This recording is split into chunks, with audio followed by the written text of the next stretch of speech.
I remember my first job at the call center, I realized that we get so nervous talking to Canadians, and we develop these defense mechanisms in order to be able to get by.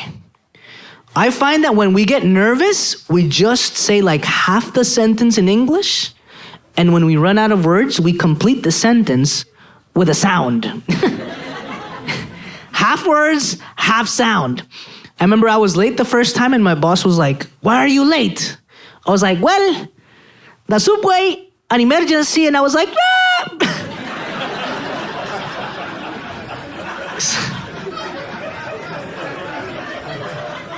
It's like, "Are you okay?" I was like, "Yeah." All sounds, man. I ended up working at a bank later on in my career. I worked at Scotiabank, where all the Latinos in Canada work.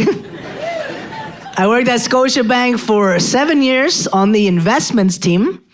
And you get to see a lot of Latinos come to Canada and also get stuck with the English, also get lost in translation because it's their second or third language as well.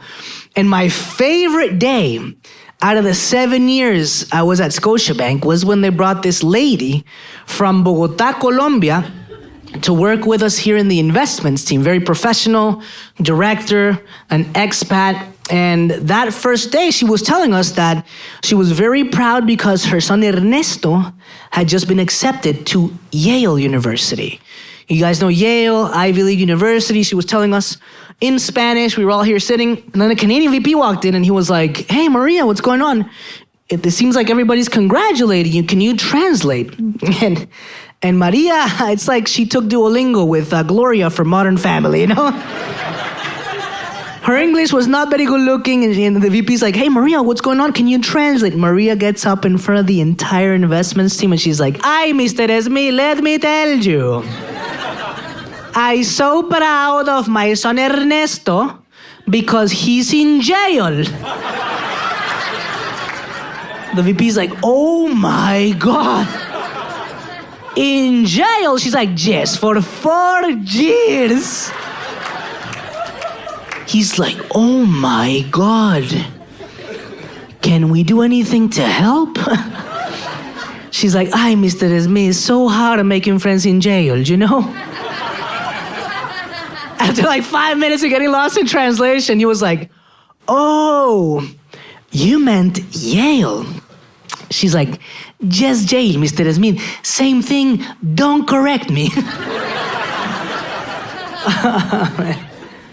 Months later, I actually met a Peruvian guy who worked in the IT department in technology. But as my Latinos here know, IT is also how we pronounce the country Haiti in Spanish. IT is Haiti. Haiti is IT. So the guy starts working, comes to work late the first day, walks in, and the security guard is like, "Whoa, whoa, whoa, whoa, whoa, are you from IT?" He's like, "No, I'm from Peru." You know, a lot of us come to Canada because we want to. We want the challenge, we want to reinvent ourselves, we want a better future for the family. But a lot of people, they actually come because they have to. Case in point, my friends from Venezuela. My wife is from Venezuela. Round of applause to all my Venezuelans who've had a hard time over the past couple of decades. And the following story starts very sad. It's a sad story, but you can laugh. He's okay. My friend Henry is okay. You can laugh. I met Henry a few years ago, and unfortunately, he came to Canada because of a very unfortunate situation. He came to Canada because he was outside of his house in Caracas, Venezuela, and 4 guys with AK-47s kidnapped him. For 24 hours, he was kidnapped, an express kidnapping. Luckily, they did not harm him, and he was able to pay the ransom, and with that, build a case to come to Canada as a refugee.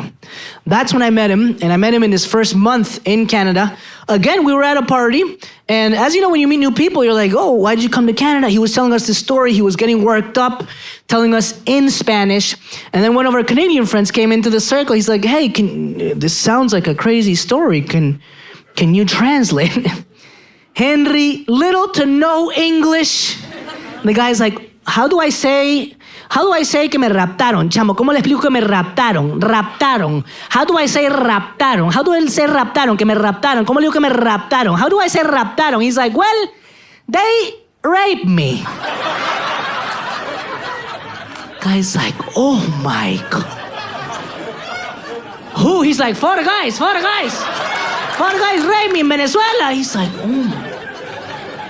For how long? 24 hours, four guys raped me in Caracas, Venezuela. Crazy, man, crazy. Four guys, 24 hours. Guy's like, Venezuela is crazy, bro.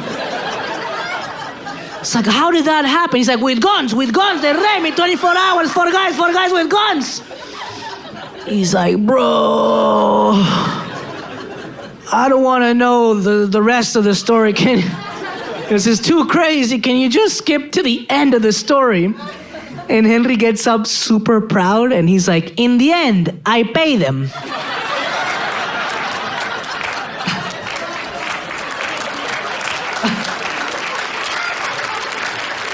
What?